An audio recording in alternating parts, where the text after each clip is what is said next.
हर हर महादेव। ओम नमः शिवाय।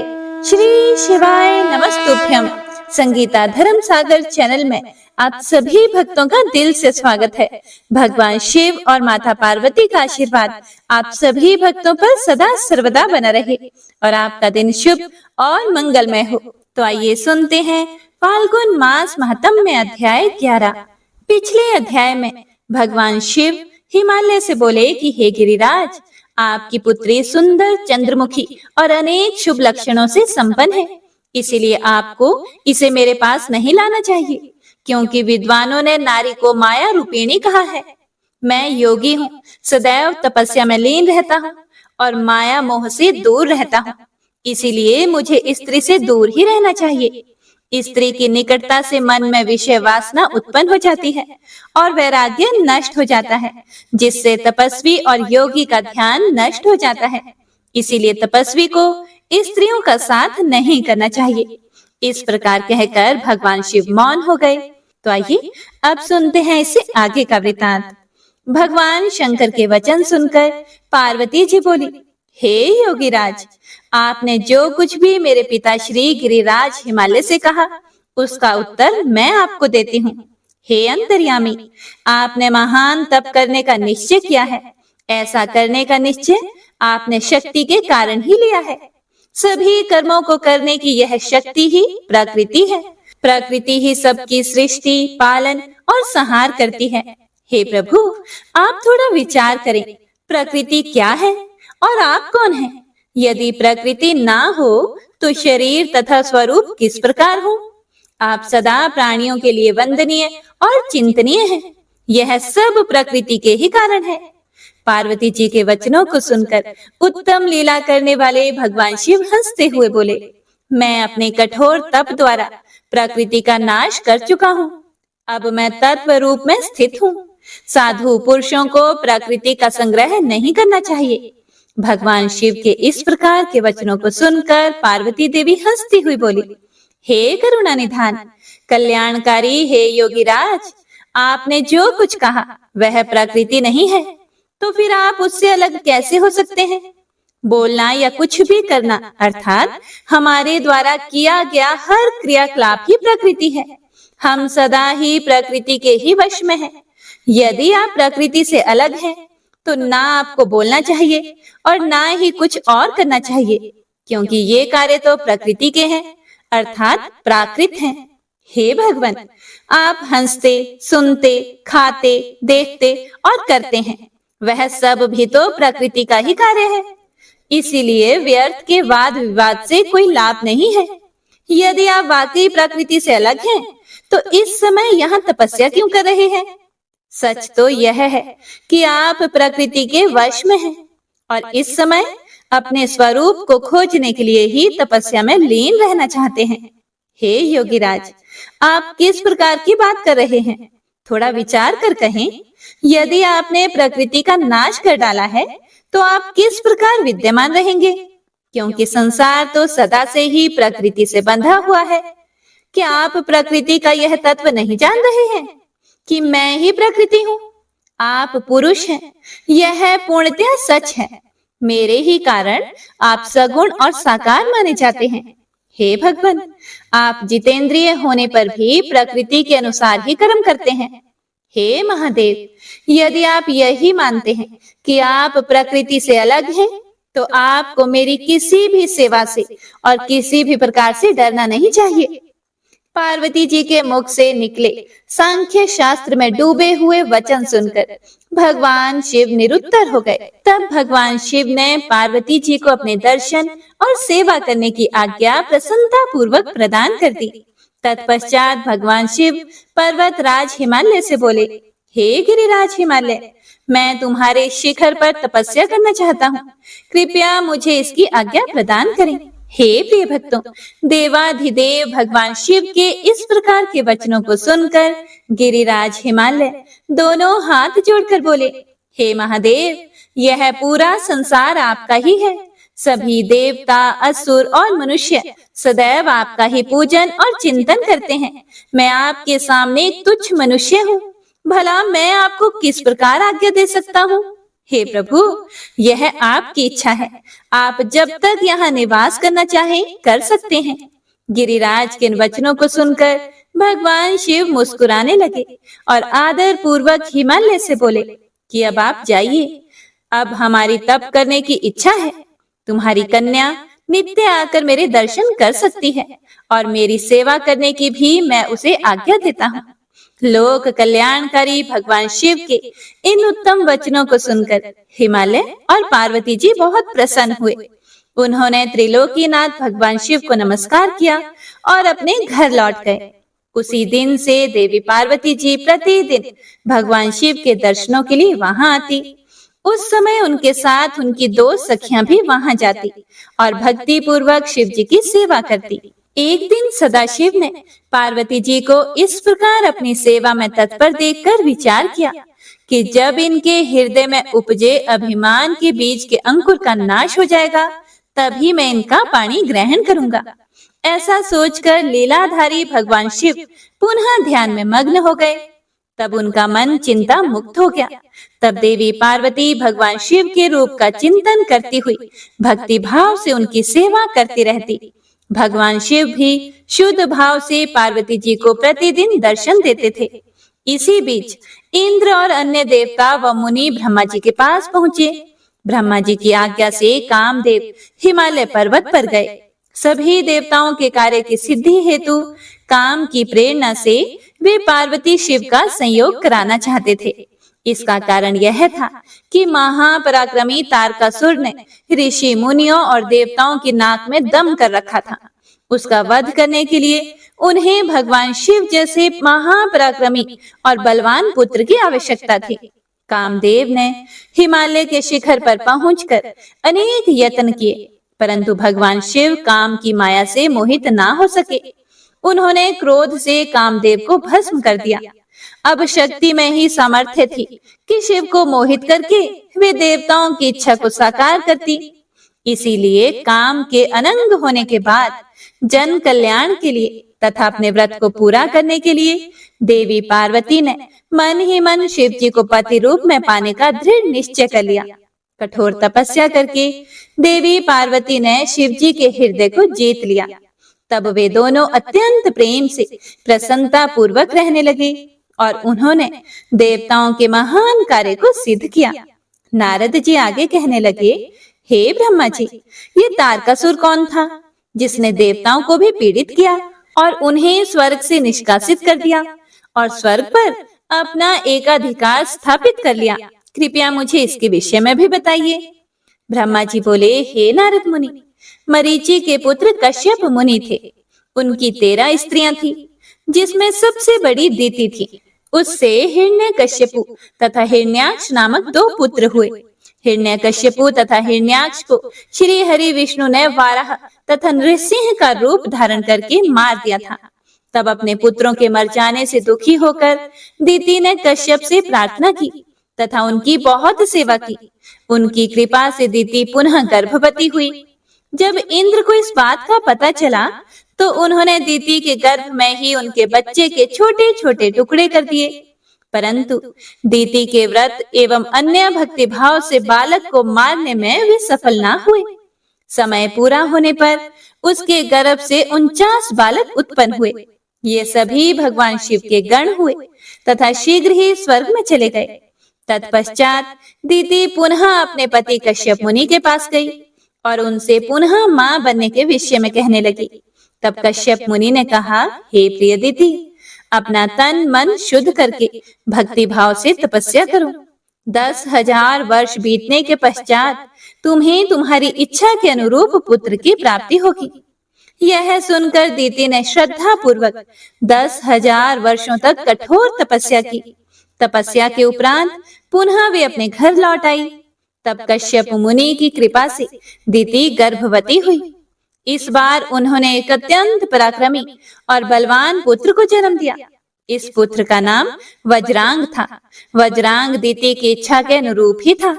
दीति इंद्र द्वारा किए गए छल कपट से बहुत दुखी थी और उनसे बदला लेने के लिए अपने पुत्र वज्रांग को देवताओं से युद्ध करने की आज्ञा दी। वज्रांग और सभी देवताओं को बहुत भयानक युद्ध हुआ। उसके बाद वीर और पराक्रमी वज्रांग ने अपनी माता के आशीर्वाद से सभी देवताओं को परास्त कर दिया और स्वर्ग का राज्य हत्या कर वहां का राजा बन गया। सभी देवता उसके अधीन हो गए। तब यह देखकर दिति को बहुत प्रसन्नता हुई। आगे ब्रह्मा जी बोले कि हे नारद, एक दिन कश्यप मुनि के साथ मैं स्वयं वज्रांग के पास गया। मैंने वज्रांग से अनुरोध किया कि वह देवताओं को इंद्र की गलती की सजा ना दे तथा इंद्र सहित सभी देवताओं को क्षमा कर दे। मेरे इस प्रकार कहने पर वज्रांग बोला कि हे ब्रह्मा जी, मुझे राज्य का कोई लोभ नहीं है। मैंने इंद्र की दुष्टता के कारण ही ऐसा किया है। इंद्र ने मेरी माता के गर्भ में घुसकर मेरे भाइयों को मारने का प्रयत्न किया था। तभी मैंने इंद्र के राज्य को जीतकर उसे स्वर्ग से निष्कासित कर दिया है। हे भगवान, मुझे भोग विलास की भी कोई इच्छा नहीं है। इंद्र सहित सभी देवता अपने अपने कर्मों का फल भोग चुके हैं। अब मैं स्वर्ग का राज्य इंद्र को वापस सौंप सकता हूँ। मैंने अपनी माता की आज्ञा मानकर यह सब किया है। हे प्रभु, आप मुझे सार तत्व का उपदेश दें, जिससे मुझे सुख की प्राप्ति हो। वज्रांग के उद्देश्य को उत्तम जानकर मैंने उसे सात्विक तत्व के बारे में समझाया। फिर मैंने एक सुंदर व गुणी स्त्री उत्पन्न की और उसका विवाह वज्रांग से करा दिया। वज्रांग ने अपने सभी बुरे विचारों को त्याग दिया, परंतु उसकी पत्नी के हृदय में बुरे विचारों का ही मानो साम्राज्य था। उसकी पत्नी ने उसकी बहुत सेवा की। तब प्रसन्न होकर वज्रांग ने कहा, हे प्राण प्रिया, तुम क्या चाहती हो, मुझे बताओ। मैं तुम्हारी इच्छाएं अवश्य ही पूरी करूंगा। यह सुनकर वह परम सुंदरी बोली, हे पतिदेव, यदि आप मेरी सेवा से प्रसन्न हैं, तो कृपया मुझे एक त्रिलोकी को जीतने वाला महापराक्रमी और बलवान पुत्र प्रदान कीजिए, जो ऐसा बलवान हो कि समस्त देवता उससे भयभीत रहें। अपनी पत्नी के ऐसे वचन सुनकर वज्रांग सोच में डूब गया, क्योंकि वह स्वयं देवताओं से किसी प्रकार का कोई बैर नहीं रखना चाहता था, परंतु उसकी पत्नी देवताओं के साथ शत्रुता बढ़ाना चाहती थी। वज्रांग सोचने लगा कि यदि सिर्फ अपनी पत्नी की इच्छा को सर्वोपरि मानकर उसे पूरा कर दिया, तो सारे संसार सहित देवताओं एवं मुनियों को दुख उठाना पड़ेगा, और यदि पत्नी की इच्छा को पूरा नहीं किया तो मैं नरक का भागी बनूंगा। तब इस धर्म संकट में पड़ने के बाद उसने अपनी पत्नी की अभिलाषा को पूरा किया।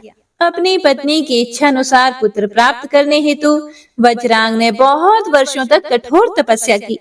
मुझसे वर प्राप्त करके अत्यंत हर्षित होता हुआ वज्रांग अपनी पत्नी को पुत्र प्रदान करने हेतु अपने लोक में चला गया।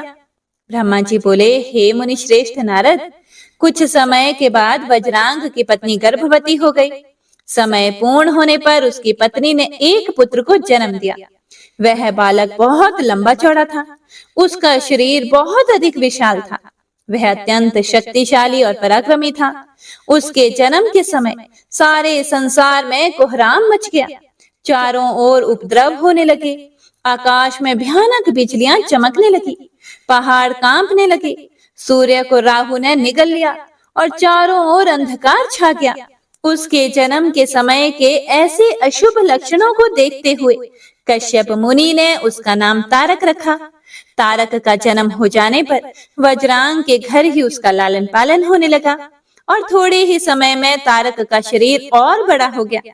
वह पर्वत के समान विशाल और विकराल होता जा रहा था और कुछ समय पश्चात तारक ने अपनी माता और पिता वज्रांग से तपस्या करने की आज्ञा मांगी। तब उसके माता पिता ने प्रसन्नता पूर्वक उसको आज्ञा प्रदान की। साथ ही उसकी माता ने उसे यह आदेश भी दिया कि वह देवताओं को अवश्य जीते और उन पर अपना आधिपत्य कर स्वर्ग पर अधिकार कर ले। अपनी माता की आज्ञा पाकर वज्रांग का पुत्र तारक तपस्या करने के लिए मधुवन चला गया। वहां तारक ने ब्रह्मा जी को प्रसन्न करने के लिए कठोर तप करना आरंभ कर दिया। उसने अपने दोनों हाथों को सिर के ऊपर ऊंचा कर लिया और ऊपर की ओर देखने लगा तथा एक पैर पर खड़े होकर एकाग्र मन से 100 वर्ष तक तपस्या करता रहा। उस समय वह केवल जल और वायु से ही अपना जीवन यापन कर रहा था। इस तपस्या के प्रभाव से उसके शरीर से तेज निकलने लगा, जिससे देवलोक जलने लगा। यह देखकर सभी देवता घबरा गए। फिर ब्रह्मा जी स्वयं तारकासुर के पास वरदान देने के लिए गए। फिर ब्रह्मा जी ने तारकासुर से कहा, हे तारक, मैं तुम्हारी इस दुस्सह तपस्या से बहुत प्रसन्न हूँ। तुमने इस प्रकार कठोर तप करके मुझे प्रसन्न किया है। तुम्हारा इसके पीछे क्या प्रयोजन है? निसंकोच मुझे बताओ। मैं तुम्हें अपना मनोवांछित फल अवश्य प्रदान करूंगा। तुम अपनी इच्छा अनुसार वर मांगो। ब्रह्मा जी के इन वचनों को सुनकर तारकासुर उनकी स्तुति करने लगा। फिर वह बोला कि हे विधाता, हे ब्रह्मा जी, अगर आप मेरी तपस्या से प्रसन्न होकर मुझे वरदान देना चाहते हैं, तो प्रभु मुझे पहला वर यह दें कि आपके द्वारा बनाई गई इस सृष्टि में मेरे समान कोई भी तेजवान और बलवान ना हो। दूसरा वर यह दें कि मैं अमर हो जाऊं, अर्थात कभी भी मृत्यु को प्राप्त ना हो। तब ब्रह्मा जी ने कहा कि इस संसार में कोई भी अमर नहीं है, इसीलिए तुम इच्छा अनुसार मृत्यु का वर मांगो। तारक ने अहंकार भरी विनम्रता से निवेदन किया कि भगवान, मेरी मृत्यु भगवान शंकर के वीर्य से उत्पन्न बालक के चलाए हुए शस्त्र से ही हो और कोई भी मेरा वध ना कर पाए। ब्रह्मा जी ने तारक को उसके मांगे हुए वर प्रदान कर दिए तथा अपने लोक को वापस लौट आए। वर पाकर तारक बहुत खुश था। वह भी वर प्राप्ति का समाचार देने के लिए अपने घर को चला गया। दैत्यों के गुरु शुक्राचार्य ने तारक को असुरों का राजा बना दिया। अब तारक तारकासुर नाम से प्रसिद्ध हो गया। वह तीनों लोकों पर अपना अधिकार स्थापित करना चाहता था, इसीलिए सबको पीड़ित करके, उनसे युद्ध करके, उन्हें हराकर सबके राज्यों पर अपना अधिकार करता जा रहा था। स्वर्ग के राजा इंद्र ने भी डर कर अपना वाहन ऐरावत हाथी, अपना खजाना और 9 सफेद रंग के घोड़े उसे दे दिए। ऋषियों ने भी डर के मारे कामधेनु गाय तारकासुर को दे दी। इतना ही नहीं, समुद्रों ने भी भयभीत होकर अपने अंदर छिपे सभी अमूल्य रत्न निकालकर तारकासुर को सौंप दिए। तारकासुर के भय से पूरा जगत कांपने लगा था। दैत्यराज तारकासुर ने देवताओं और पितरों के भागों पर भी अपना अधिकार जमा लिया था। उसने इंद्र को युद्ध में हराकर स्वर्ग का सिंहासन भी हासिल कर लिया था। उसने स्वर्ग के सभी देवताओं को वहां से निष्कासित कर दिया, जो अपनी प्राण रक्षा के लिए इधर उधर भटक रहे थे। ब्रह्मा जी बोले, हे नारद, सभी देवता तारकासुर के डर के कारण मारे मारे इधर उधर भटक रहे थे। इंद्र ने सभी देवताओं को मेरे पास आने की सलाह दी। सभी मेरे पास आए। सभी देवताओं ने मुझे हाथ जोड़कर प्रणाम किया और मेरी अनेकों प्रकार से स्तुति करने लगे। अपना दुख दर्द बताते हुए देवता कहने लगे, हे विधाता, हे ब्रह्मा जी, आपने ही तारकासुर को अभय का वरदान दिया है। तभी से तारक त्रिलोकों को जीतकर अभिमानी होता जा रहा है। उसने लोगों को डरा धमका कर उन्हें अपने अधीन कर लिया है।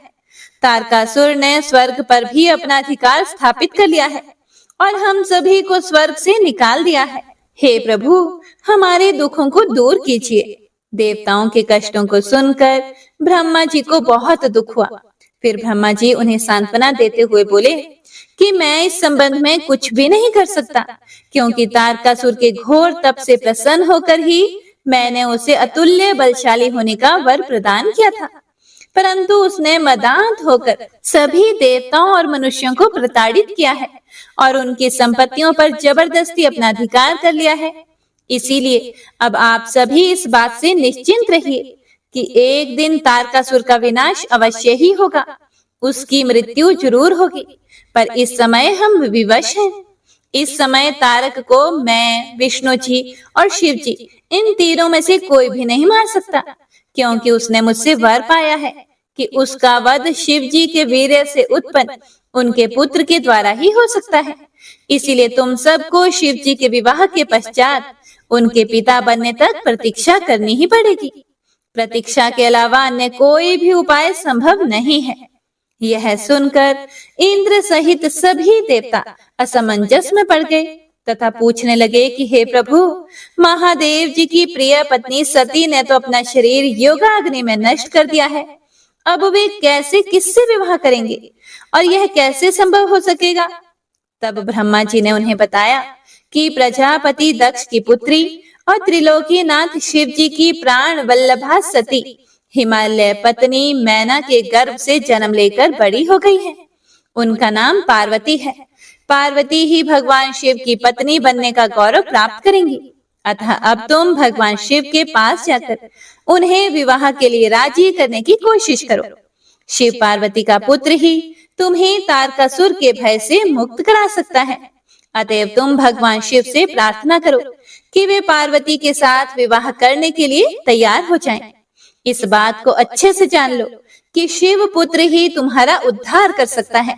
अब मैं तारकासुर को समझाता हूँ कि वह व्यर्थ में देवताओं को तंग करना बंद कर दे और उन्हें उनका भाग वापस दे दे और स्वयं भी शांति से जीवन यापन करे। ब्रह्मा जी बोले कि हे नारद, यह कहकर मैंने इंद्र व अन्य देवताओं को वहां से विदा किया। उसके बाद मैं तारकासुर को समझाने के लिए उसके पास गया।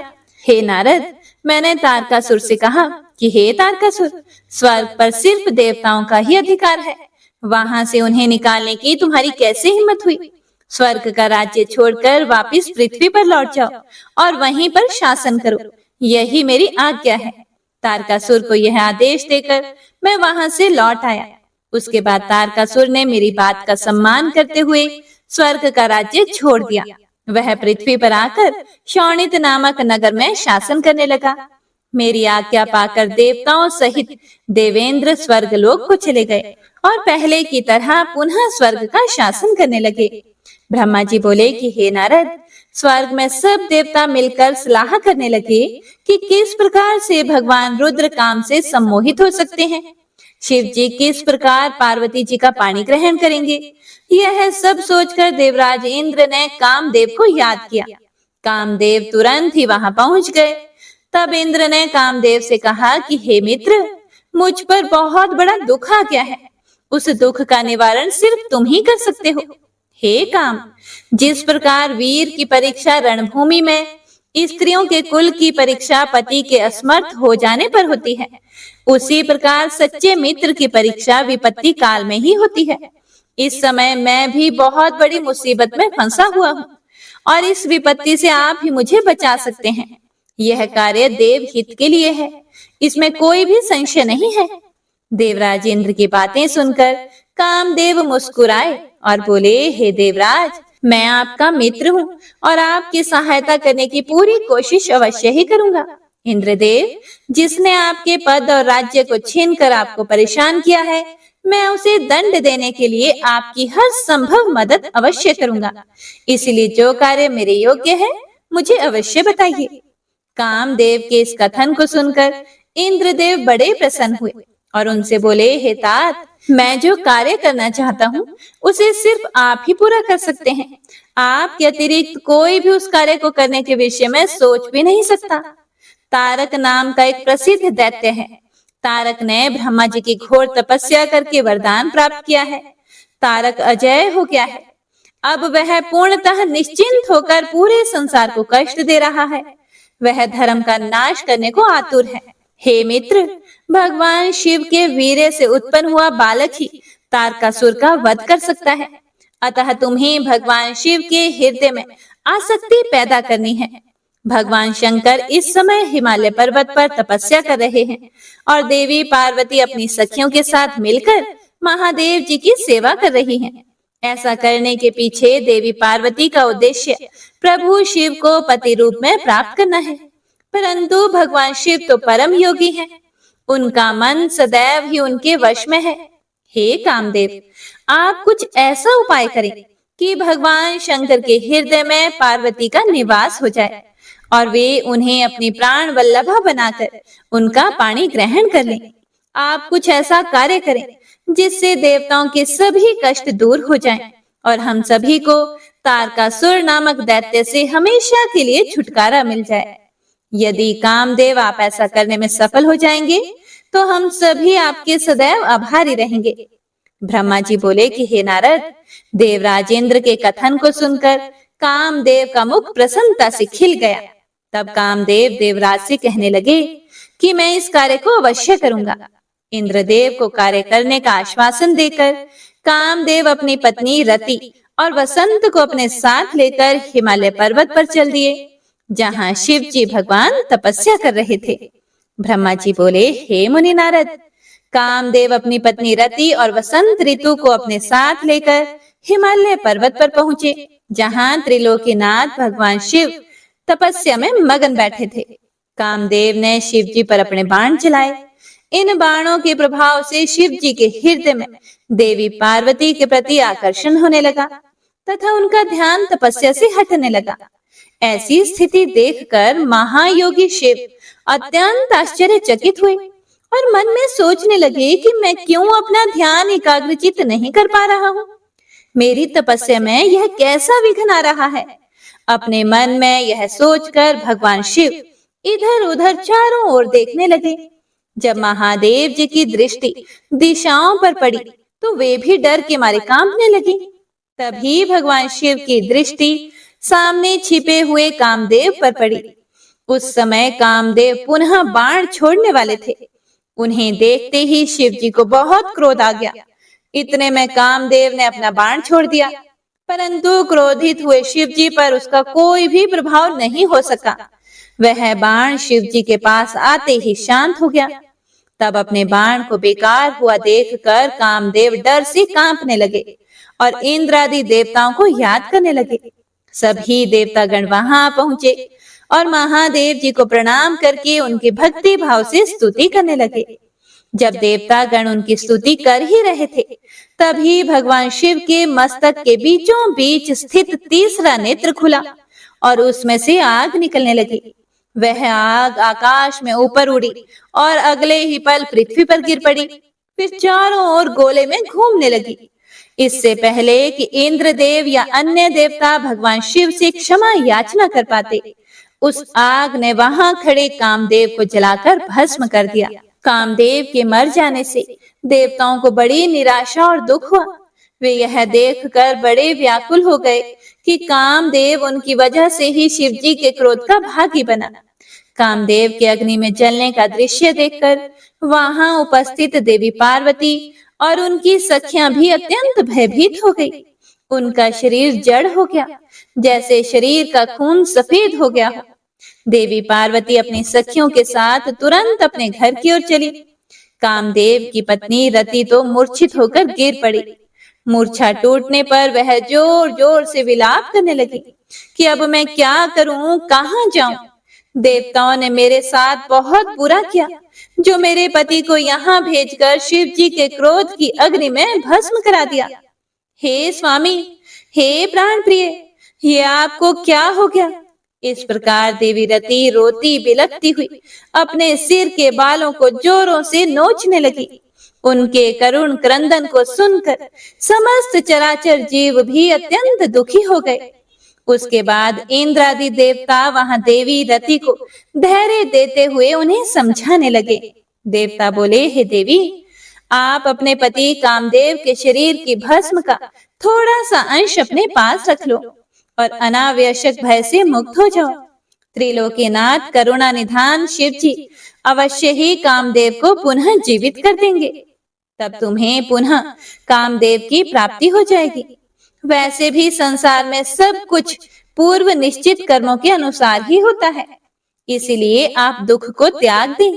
भगवान शिव अवश्य ही कृपा करेंगे। इस प्रकार देवी रति को अनेक आश्वासन देकर सभी देवता शिव जी के पास गए और उन्हें प्रणाम करते हुए बोले कि हे भक्तवत्सल भगवान, आप कामदेव के ऊपर किए हुए अपने क्रोध पर पुनः विचार अवश्य कीजिए। कामदेव यह कार्य अपने लिए नहीं कर रहे थे, इसमें उनका निजी स्वार्थ कतई नहीं था। हे भगवान, हम सभी तारकासुर के सताए हुए थे। उसने हमारा राज्य छीनकर हमें स्वर्ग से निष्कासित कर दिया था। इसीलिए तारकासुर का विनाश करने के लिए ही कामदेव ने यह कार्य किया था। आप कृपा करके अपने क्रोध को शांत करें और रोती बिलखती कामदेव की पत्नी रति को समझाने की कृपा करें, उसे सांत्वना दें। अन्यथा हम यही समझेंगे कि आप हम सभी देवताओं और मनुष्यों का संहार करना चाहते हैं। हे प्रभु, कृपा कर रति का शोक दूर करें। तब सदाशिव बोले, हे देवगणों, हे ऋषियों, मेरे क्रोध के कारण मैंने कामदेव को अपने तीसरे नेत्र से भस्म कर दिया है।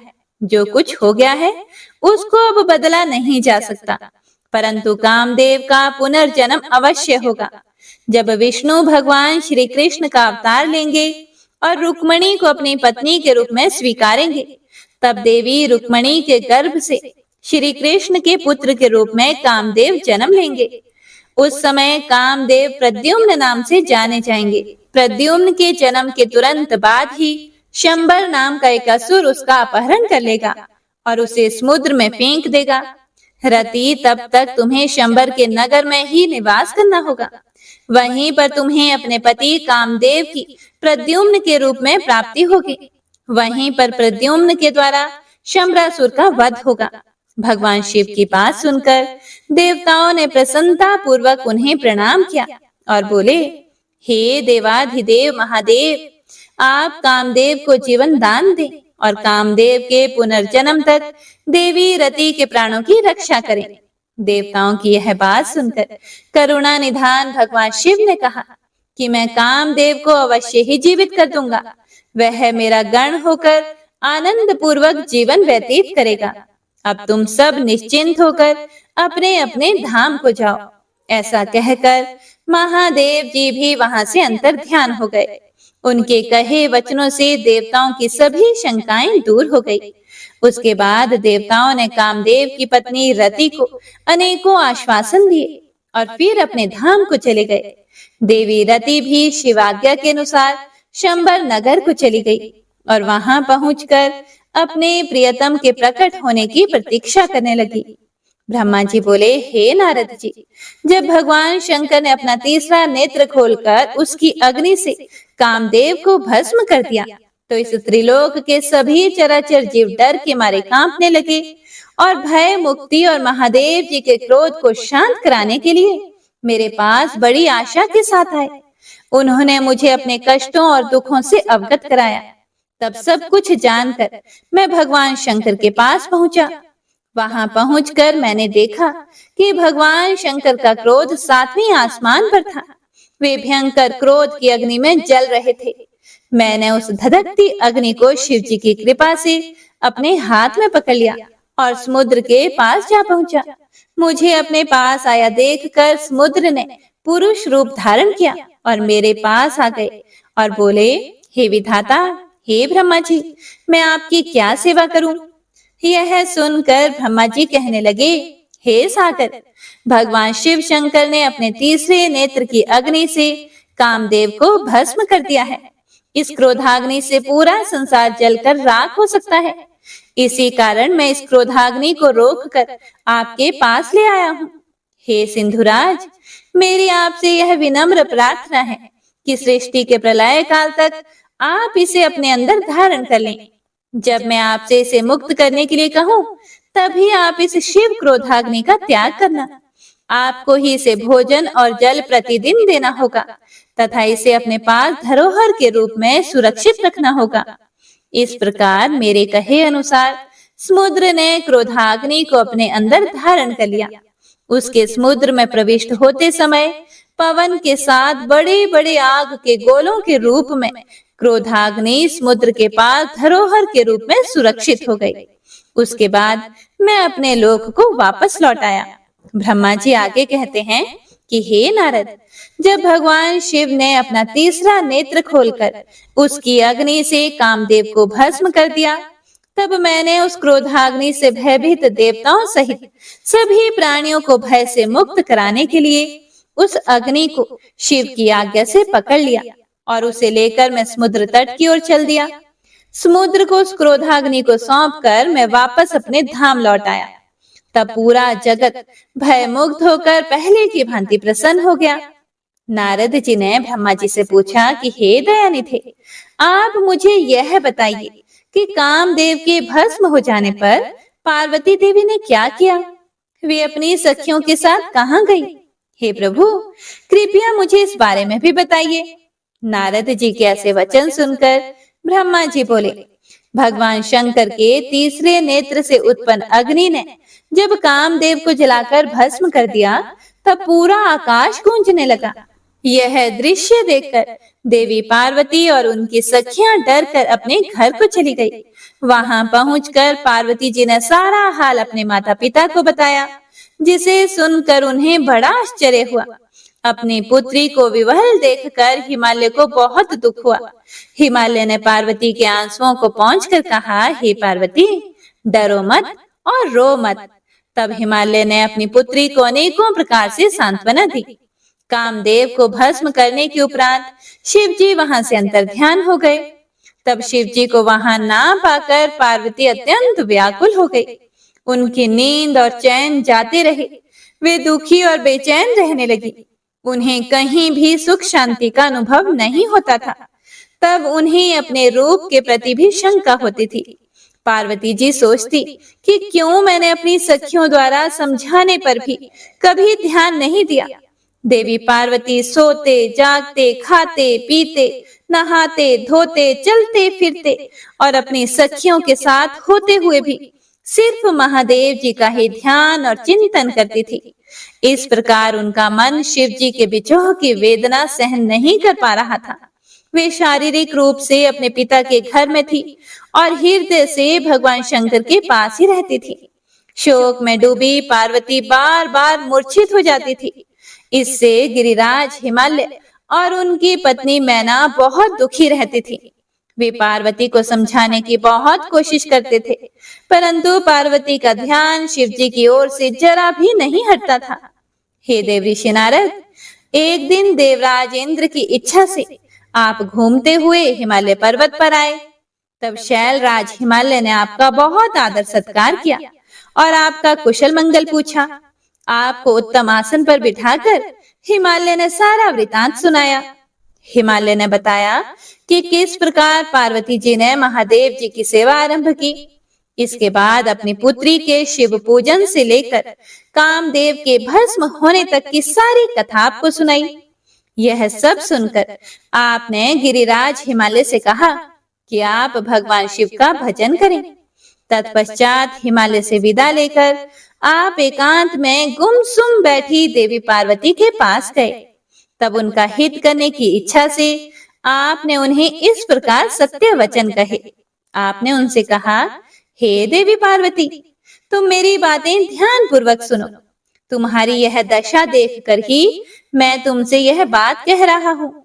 तुमने हिमालय पर्वत पर पधारे महादेव जी की सेवा की, परंतु तुम्हारे मन में कहीं न कहीं अहंकार का वास हो गया था। शिव भक्त वत्सल हैं।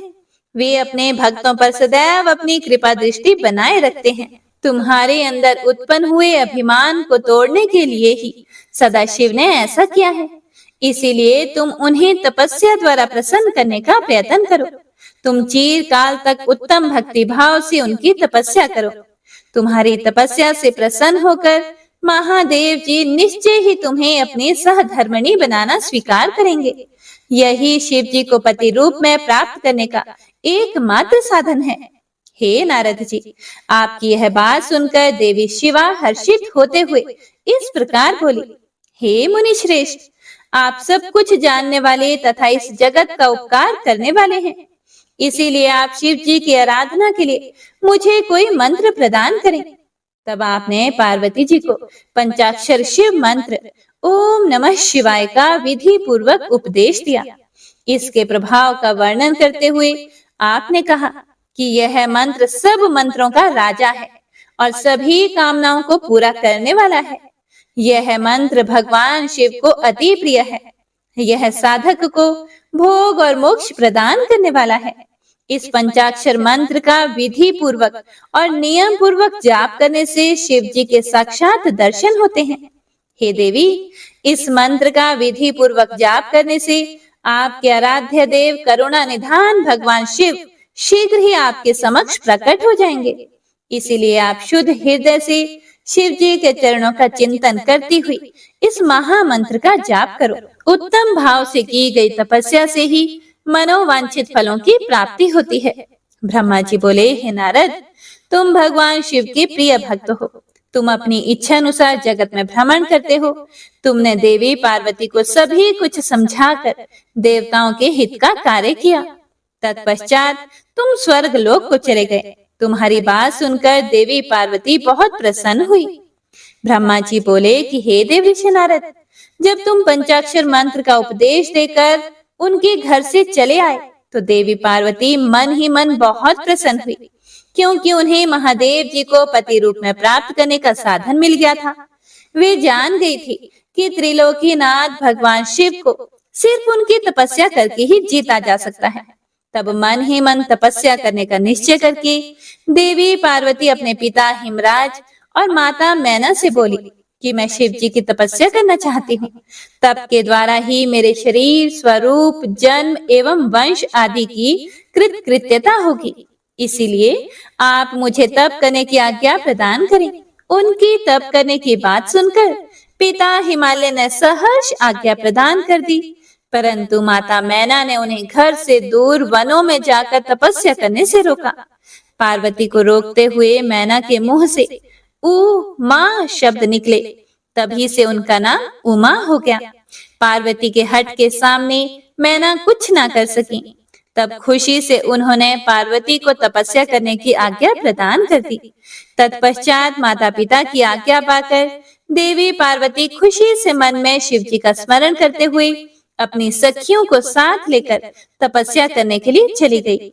रास्ते में देवी पार्वती ने सुंदर वस्त्रों को त्याग दिया तथा वलकल और मृग चर्म को धारण कर लिया। उत्तम वस्त्रों का त्याग करने के उपरांत देवी गंगोत्री नामक तीर्थ की ओर चल दी, जिस स्थान पर भगवान शंकर ने घोर तपस्या की थी और जहां शिव जी ने कामदेव को भस्म कर दिया था। वह स्थान गंगावतरण तीर्थ के नाम से प्रसिद्ध है। वहीं पर देवी पार्वती ने तप करने का निश्चय किया। गौरी के यहाँ तपस्या करने से ही यह पर्वत गौरी शिखर के नाम से प्रसिद्ध हुआ है। उस स्थान पर पार्वती ने अनेक फलों के वृक्ष लगाए। तत्पश्चात पृथ्वी को शुद्ध करके वेदी बनाकर अपनी इंद्रियों को वश में करके मन को एकाग्र कर कठिन तपस्या करनी शुरू कर दी। ऐसी तपस्या ऋषि मुनियों के लिए भी दुष्कर थी। भयंकर गर्मी के दिनों में देवी पार्वती अपने चारों ओर अग्नि जलाकर बीच में बैठकर ओम नमः शिवाय का जाप करती थी। वर्षा ऋतु में वे किसी चट्टान पर अथवा वेदी पर बैठकर निरंतर जलधारा से भीगती हुई शांत भाव से मंत्र जपती रहती थी। सर्दियों में बिना कुछ खाए ठंडे जल में बैठकर पंचाक्षर मंत्र का जाप करती थी।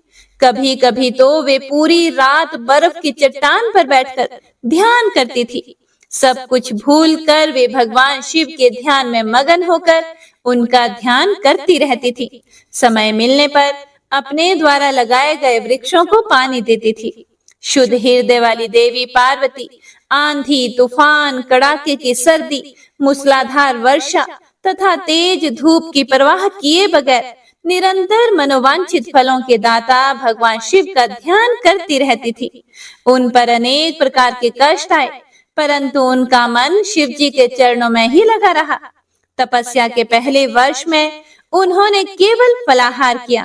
दूसरे वर्ष में वे केवल पेड़ के पत्तों को ही खाती थी। इस प्रकार तपस्या करते करते अनेकानेक वर्ष बीत गए। देवी पार्वती ने सब कुछ खाना पीना छोड़ दिया था। अब वे केवल निराहार रहकर ही शिव जी की आराधना करती थी। तब भोजन हेतु पर्ण का भी त्याग कर देने के कारण देवताओं ने उन्हें अपर्णा नाम दिया। तत्पश्चात देवी पार्वती एक पैर पर खड़ी होकर ओम नमः शिवाय का जाप करने लगी। उनके शरीर पर वलकल वस्त्र थे तथा मस्तक पर जटाएं थी। इस प्रकार उस तपोवन में भगवान शिव की तपस्या करते करते 3000 वर्ष बीत गए। 3000 वर्ष बीत जाने पर देवी पार्वती को चिंता सताने लगी।